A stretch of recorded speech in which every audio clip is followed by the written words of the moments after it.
Your flight is delayed. The board says weather, and somewhere in the back of your mind, you accept it. Weather makes sense.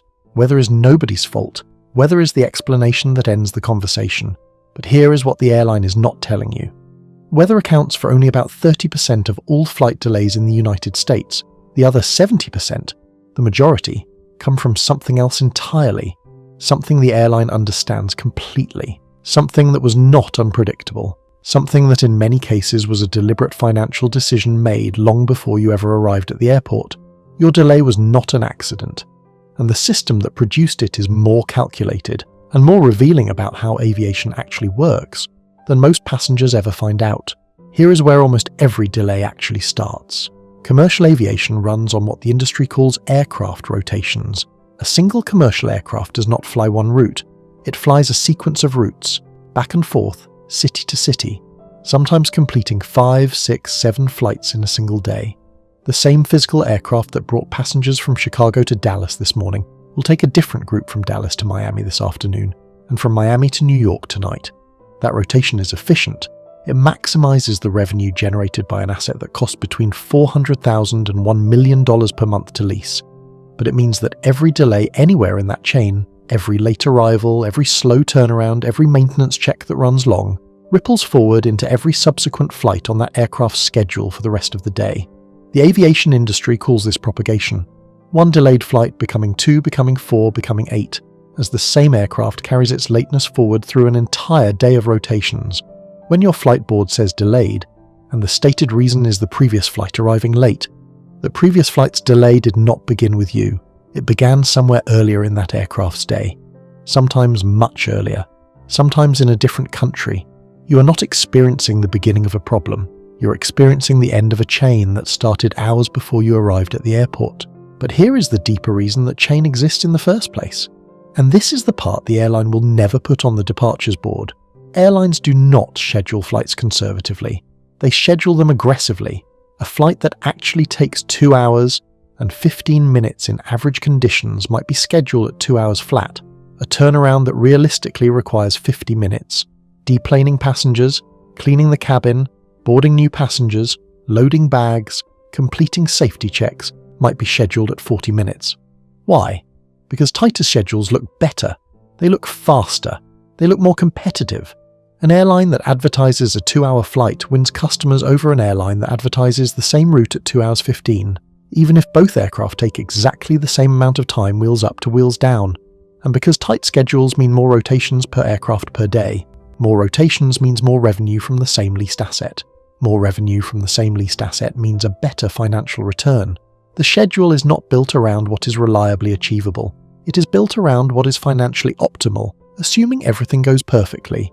And in aviation, everything never goes perfectly, not every day. Not across a fleet of hundreds of aircraft flying thousands of rotations simultaneously. The moment anything deviates from the optimistic assumption, a slow bag loader, a passenger who needs extra time, a minor maintenance flag that requires an additional check, the schedule starts to collapse, and it collapses forward through every rotation that follows. There is a third layer to this that almost no passenger ever considers. Aviation has strict regulatory limits on how many hours flight crew can work within any given period. Pilots cannot fly more than a certain number of hours per day. Flight attendants operate under similar restrictions. These rules exist for critical safety reasons.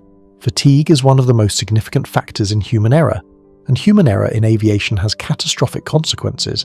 But those regulatory limits mean that crew availability is a constant real-time constraint on every airline's operation. When delays cascade through an airline's network, when aircraft arrive late, when rotations run long, when a crew that was supposed to be in position for your flight is still in the air on their previous rotation, the airline faces a choice: delay the flight and wait for the legal crew, or find a replacement crew who have the available hours and the correct aircraft type rating. Finding that replacement crew takes time. Sometimes that time is 30 minutes, sometimes it is 3 hours, sometimes, particularly late at night when reserve crew availability is low, it cannot be done until the following morning, and the departures board says, crew availability, which is accurate, but it does not tell you that the crew availability problem was created by a schedule that assumed everything would go perfectly on 12 earlier flights, across 3 cities that you have never heard of today. If this is changing how you see that departures board, hit the like button and subscribe. We cover the real mechanics of aviation every week. Here is the layer that turns individual airline problems into systemic ones. Major airports operate on slot systems. A slot is a specific allocated window of time during which an aircraft is permitted to take off or land.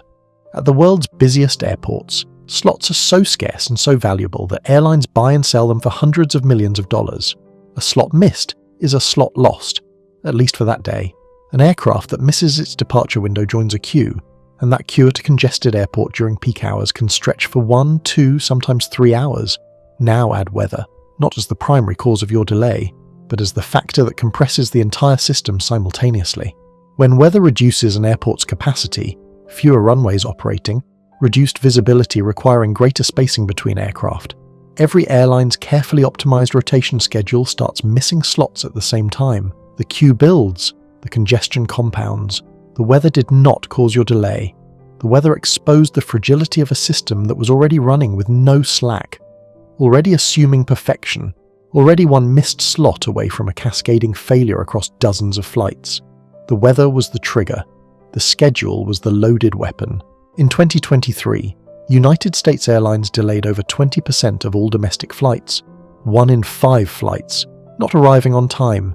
The financial consequences for passengers, missed connections, missed meetings, missed events, hotel bookings that could not be cancelled, run into billions of dollars annually. Time lost, opportunities missed, stress accumulated by millions of people who accepted the departures board explanation and never asked what was actually behind it.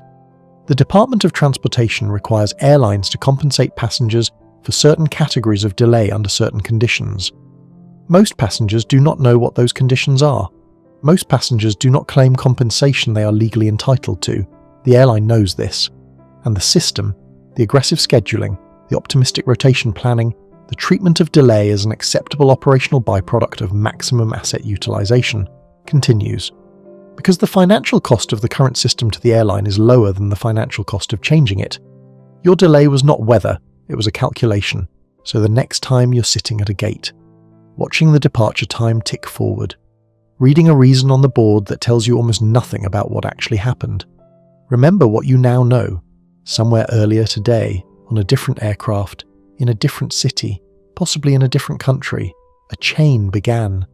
A schedule that assumed perfection met a world that never delivers it. A rotation ran long, a crew ran out of hours, a slot was missed, and the end of that chain is you, sitting at that gate, waiting, not because of weather, not because of bad luck, not because of anything unpredictable, because the system that moves hundreds of millions of passengers around the world every year was built to be efficient first, and resilient second. You're not experiencing a failure of aviation, you're experiencing the cost of its success.